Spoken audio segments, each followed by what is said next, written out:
A campainha do elevador estrilou quando parei no andar de casa, e eu precisei respirar fundo antes de dar o primeiro passo para fora. Meu corpo doía. Os pés estavam inchados dentro dos sapatos de salto, as costas latejavam e o cansaço parecia grudado em mim como uma segunda pele. Tudo o que eu queria era atravessar a porta, tirar aquela roupa apertada e desabar no sofá. Mas só de pensar nisso, uma pontada de frustração subiu pelo meu peito. Não seria assim. Nunca era. Com a chave girando na fechadura, eu sabia exatamente o que me esperava. A sala desarrumada, os pratos empilhados na pia, a televisão ligada em algum programa idiota, e ele, jogado no sofá, sem se dar ao trabalho de me olhar quando eu entrasse. Marco sempre fazia questão de deixar claro que não se importava. E, como se o destino adorasse me pregar peças, lá estava ele. A cena se desenrolava como um roteiro repetitivo que eu já conhecia. O controle remoto equilibrado na barriga, o celular na mão, os pés sujos apoiados na mesinha de centro que eu passava horas limpando. Trouxe minha cerveja? Ele perguntou, sem tirar os olhos da tela. Era sempre assim. Eu saía de casa antes do sol nascer, enfrentava um dia inteiro de trabalho, me desdobrava para pagar as contas, e ele, nada. Nenhum esforço, nenhuma consideração. Só exigências. Não. Larguei minha bolsa no sofá, tentando ignorar o peso do olhar dele agora sobre mim. Ele bufou. Pelo menos traz um copo d'água, né? Ou vai ficar parada aí igual uma múmia? Meus dedos se fecharam ao redor da alça da bolsa. Uma raiva surda subiu pelo meu peito, mas eu me obriguei a respirar fundo. Havia dias em que eu conseguia relevar.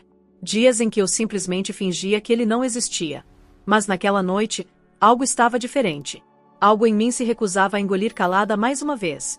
Fui até a cozinha, peguei um copo d'água e voltei.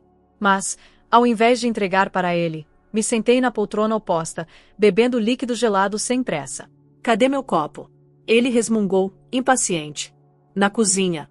Onde você tem mãos para pegar. Ele me olhou, franzindo a testa, como se eu tivesse acabado de falar algo incompreensível. Tá com algum problema, Larissa? Nenhum. Só cansei de ser sua empregada. O silêncio pesou entre nós, mas eu não desviei o olhar. Aquele homem, que um dia me jurou amor e parceria, agora não passava de um peso na minha vida. Eu sabia disso. Talvez sempre soube. Mas, naquela noite, alguma coisa dentro de mim começou a despertar. E, nos próximos dias, esse despertar mudaria tudo. No dia seguinte, quando saí para trabalhar, Marcos ainda estava dormindo. O apartamento estava do mesmo jeito que deixei na noite anterior, bagunçado, sujo, cheio de louça acumulada. Ele nem se dava ao trabalho de fingir que fazia algo. O caminho até o escritório foi um longo exercício de paciência. Cada farol fechado, cada buzina impaciente pareciam amplificar o peso da minha própria frustração. Eu sabia que não aguentaria aquilo por muito tempo. Tá tudo bem, Larissa? Perguntou Mariana, minha colega de trabalho, quando me viu encostada na mesa, olhando para o nada. Tô só cansada, respondi, forçando um sorriso. Ela arqueou a sobrancelha, claramente não acreditando. Seu marido ainda tá naquela fase de fazer nada e ainda reclamar? Se fosse uma fase, eu aguentava. Mas acho que já virou profissão. Ela suspirou e pegou meu braço com delicadeza. Você não merece isso. A frase ficou martelando na minha cabeça o dia inteiro. Eu sabia que era verdade. Todo mundo ao meu redor sabia. Então por que eu continuava ali? Voltei para casa à tarde, exausta. Já esperava encontrar Marcos do jeito de sempre. Mas, para minha surpresa, ele estava na mesa da cozinha, com uma expressão fechada. Demorou hoje, hein? Disse, cruzando os braços. Eu trabalho, Marcos. É o que as pessoas fazem quando precisam pagar as contas. Ele riu, mas sem humor. Pagar as contas? Você fala como se bancasse essa casa sozinha. Fiquei paralisada. Será que ele realmente acreditava nisso? Você não paga nada, Marcos. Nem a comida que come. Nem a água que usa para tomar banho. Olha como fala comigo, Larissa. Eu tô sem trabalho agora, mas... Agora? Há quanto tempo você tá sem emprego, mesmo? 6 meses? 1 ano? Ele ficou em silêncio. Eu seguro essa casa sozinha e ainda chego para ouvir reclamação. Você sabe o quanto isso é humilhante. Humilhante? Humilhante é uma mulher que nem você querer mandar em mim. A raiva explodiu dentro de mim, mas segurei firme. Eu não queria mais brigar. Eu queria resolver. Se você não gosta, a porta tá aberta. Ele riu de novo, mas dessa vez nervoso. Ah, para, Larissa. Você não vai me colocar pra fora. Não sem mim pra pagar metade das coisas. Soltei uma risada amarga. Metade do quê? Ele ficou vermelho, mas não respondeu. Naquela noite, deitei na cama e olhei para o teto por horas. Algo em mim já tinha se quebrado. Eu sabia que aquela conversa não terminaria ali. E, quando a gota d'água finalmente caísse, ele ia se arrepender de cada palavra. Naquela semana, Marcos fez questão de piorar tudo. Ele percebia que eu estava diferente, que minha paciência estava se esgotando, e parecia querer me testar. Na segunda-feira, deixou a pia cheia de louça suja e a sala um caos. Na terça, reclamou porque eu não tinha feito compras e não tinha nada decente para comer. Na quarta, me mandou uma mensagem no meio do expediente. Passa no mercado antes de vir. Acabou minha cerveja. Li aquilo umas 3 vezes, sentindo um nó na garganta. Ele nem se preocupava em disfarçar o descaramento. Não respondi. Apenas fechei o celular e continuei meu trabalho. Quando cheguei em casa, ele já estava no sofá, esperando. E aí, trouxe? Perguntou, sem nem tirar os olhos do celular. Trouxe o quê? Perguntei, inocente. Ele me olhou com impaciência. A cerveja, Larissa. Ah. Deixei minha bolsa na mesa e sorri. Não. Ele bufou. Cê tá de palhaçada comigo, né? Não, Marcos. Eu só acho que um homem que não trabalha, não ajuda em casa e não se dá ao respeito não merece que eu perca meu tempo comprando cerveja pra ele. Ele riu, mas o nervosismo estava ali. Tá se achando muito, né? Só porque paga umas continhas. Pago todas as contas, Marcos. Todas. Inclusive as suas. Mas já tô resolvendo isso. O que isso quer dizer? Peguei o envelope da bolsa e joguei em cima da mesa. Ele franziu a testa antes de abrir. Pedido de divórcio. Tá brincando, né? Não tô. Ele me encarou como se eu tivesse acabado de falar um absurdo. Ah, Larissa, para de cena. Cê nunca ia me largar. Cruzei os braços, sentindo uma calma fria tomar conta de mim. Me dá um motivo pra ficar. Eu sou seu marido. Isso não é um motivo. Ele ficou sem palavras por um momento. Depois, jogou o envelope de qualquer jeito na mesa. Cê tá só nervosinha. Amanhã você muda de ideia. Não mudo. Ah, Larissa, cê nem vai conseguir sozinha. Quem vai querer uma mulher como você? E então veio a frase que destruiu qualquer resto de respeito que eu ainda tentava ter por ele. Além de gorda, você fede. Vai tomar um banho, porca. Fiquei ali, parada, enquanto ele voltava a mexer no celular como se nada tivesse acontecido. Como se eu fosse tão insignificante que ele nem precisava olhar para ver a reação. Mas eu não gritei. Não chorei. Apenas sorri. Ele não sabia, mas naquela noite, eu faria ele lembrar exatamente quem mandava. Eu poderia ter gritado, jogado algo nele, feito um escândalo. Mas não. O que Marcos menos esperava era que eu reagisse com calma. Saí da sala sem dizer nada, tomei um banho demorado e vesti um roupão. No espelho, me olhei como se me enxergasse pela primeira vez. A mulher refletida ali não era fraca, nem burra, muito menos porca. Eu estava cansada, sim, mas não derrotada. Quando voltei para a sala, Marcos ainda estava no sofá, bebendo a última cerveja que sobrou na geladeira. Nem se preocupou em olhar para mim. Marcos. O que foi agora? Quero que saia da minha casa. Ele riu, balançando a cabeça. Para com isso, Larissa. Amanhã você já esquece essa palhaçada. Não é palhaçada. Quero você fora. Agora. Ele me olhou com tédio. Tá maluca? A casa também é minha. Não, não é.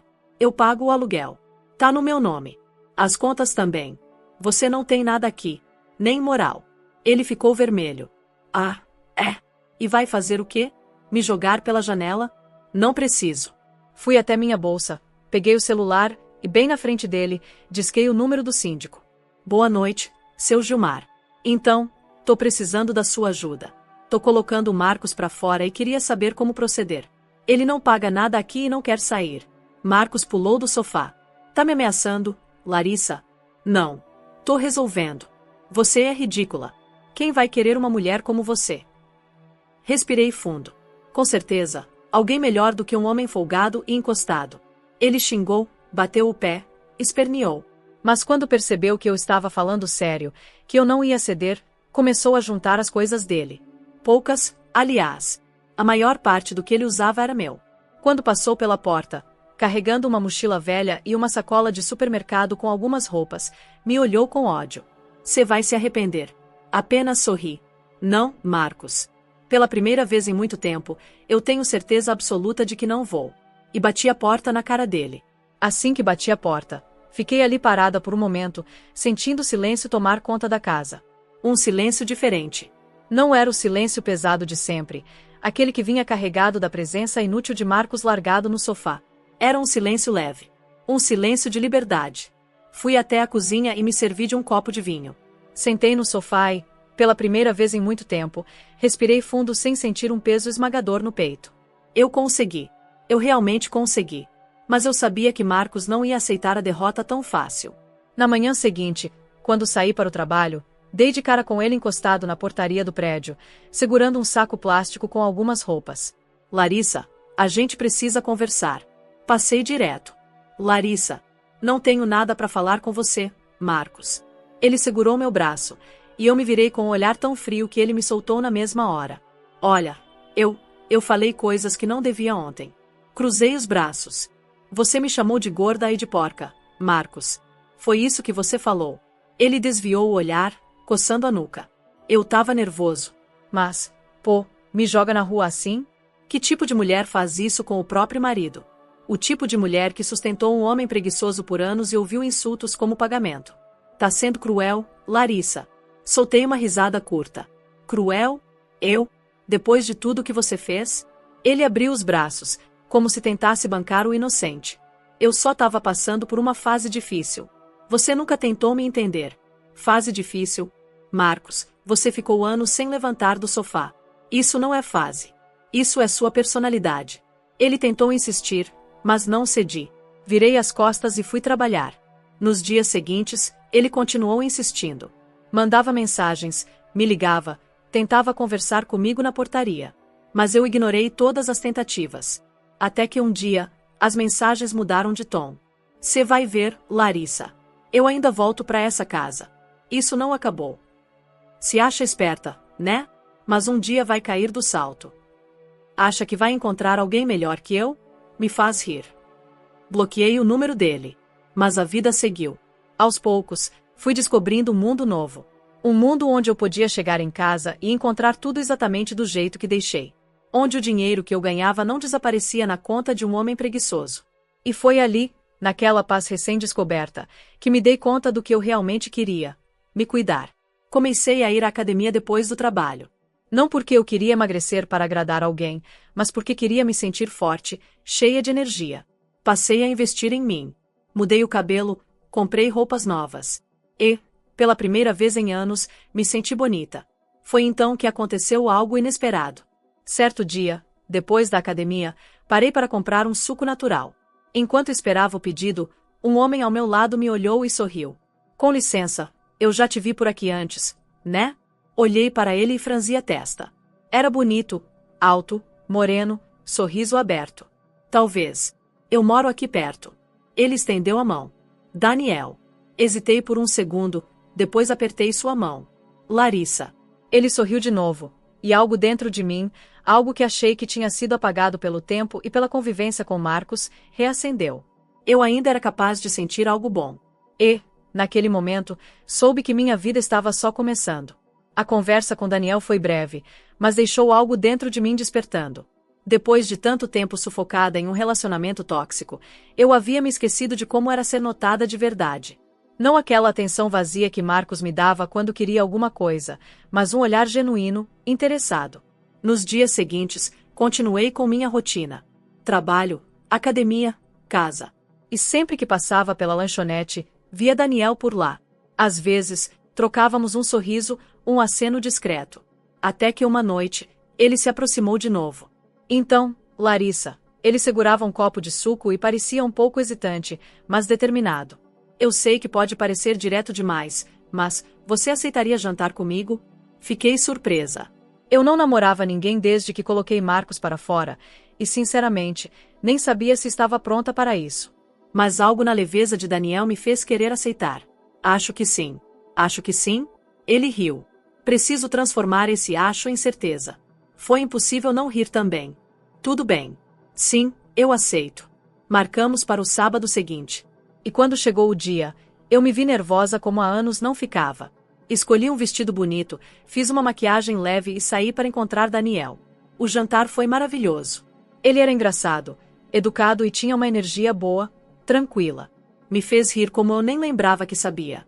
Eu te vejo sempre passando pela lanchonete depois da academia, ele comentou, entre um gole de vinho.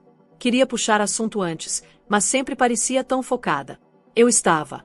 Mas acho que foi bom você esperar. Por quê? Porque agora estou pronta. Ele sorriu, e eu soube que aquele era o começo de algo bom. Mas, como tudo na vida, nem tudo seria tão simples. Naquela mesma noite, ao voltar para casa, vi um vulto perto da portaria do prédio. Meu coração acelerou. E então ouvi a voz que eu menos queria escutar. Então é assim? Se arrumando toda para sair com outro cara. Marcos. Ele estava encostado no muro, com um cigarro na mão e os olhos vermelhos, provavelmente de bebida. O que você tá fazendo aqui? Tô observando. Impressionante como você se refez rápido. Hein? Revirei os olhos e passei direto. Mas ele segurou meu braço, e dessa vez, seu aperto foi forte. Me solta, Marcos. Eu não vou deixar você me trocar por qualquer idiota. Olhei bem nos olhos dele, sem medo. Eu não te troquei por ninguém. Eu me livrei de você. Ele respirou fundo, os olhos cheios de raiva. Isso não acabou, Larissa. Me soltei com força e entrei no prédio sem olhar para trás. Mas naquele momento, eu soube. Ele não ia desistir tão fácil. Os dias seguintes foram uma mistura de alívio e tensão. Eu sabia que Marcos não ia desistir facilmente, mas também sabia que eu não era mais a mulher que ele manipulava com palavras cruéis. Eu estava forte, determinada e, acima de tudo, livre. Porém, a presença dele na minha portaria, as mensagens de números desconhecidos, os recados vazios de ameaças veladas me deixavam em alerta. Eu não ia permitir que ele me assustasse. Na noite seguinte, quando voltava da academia, vi Daniel me esperando na lanchonete. Ele sorriu ao me ver, mas logo franziu a testa. Você tá bem? Parece preocupada. Sentei ao lado dele e suspirei. Marcos. Ele apareceu no meu prédio. Disse que isso não acabou. A expressão de Daniel ficou séria. Você denunciou? Balancei a cabeça. Ainda não.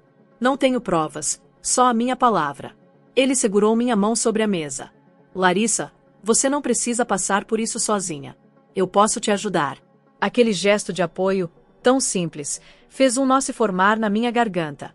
Durante anos, eu convivi com um homem que me diminuía, me fazia sentir pequena e insignificante. E agora, diante de mim, havia alguém disposto a me proteger, não porque me via como fraca, mas porque respeitava minha força. Respirei fundo e tomei uma decisão. Eu vou denunciar.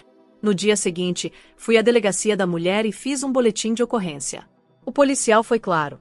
Sem uma medida protetiva, Marcos ainda podia tentar se aproximar, mas agora, qualquer ato dele poderia ser usado contra ele. E não demorou muito para ele se incriminar. Na noite seguinte, ao chegar em casa, encontrei minha porta pichada com palavras ofensivas. Vadia. Ninguém nunca vai te querer. O porteiro foi rápido em mostrar as imagens das câmeras. Lá estava ele, Marcos, rabiscando minha porta no meio da madrugada. Peguei as imagens, fui direto à delegacia e, dessa vez, saí de lá com a medida protetiva assinada. Marcos foi intimado a manter distância. E para minha surpresa, depois disso, ele sumiu. Sem mensagens, sem recados, sem ameaças. Finalmente, paz. Os meses passaram, e cada dia foi uma nova descoberta sobre mim mesma. Fui promovida no trabalho, continuei minha rotina de academia e, aos poucos, me permiti viver algo novo com Daniel. Ele nunca forçou nada, nunca apressou nenhum passo. Apenas esteve ali, ao meu lado. E, pela primeira vez em anos, eu me senti feliz. Uma noite, enquanto caminhávamos de mãos dadas pela orla, ele me olhou com um sorriso de canto. Você percebe o quanto mudou? Como assim? Quando te conheci, você era forte, mas estava presa dentro de si mesma. Agora, ele apertou minha mão. Agora você brilha. Sorri, sentindo o vento bater no meu rosto. Acho que, no fundo, eu só precisava lembrar de quem eu sou. Ele parou de andar, segurou meu rosto entre as mãos e me olhou nos olhos. Nunca deixe ninguém te apagar de novo. E então me beijou. Foi um beijo leve, sem pressa, sem pressão. Um beijo que simbolizava tudo o que eu havia conquistado: respeito, amor próprio e liberdade. Naquele momento, soube que meu passado não me definia. Eu havia vencido. E o melhor ainda estava por vir.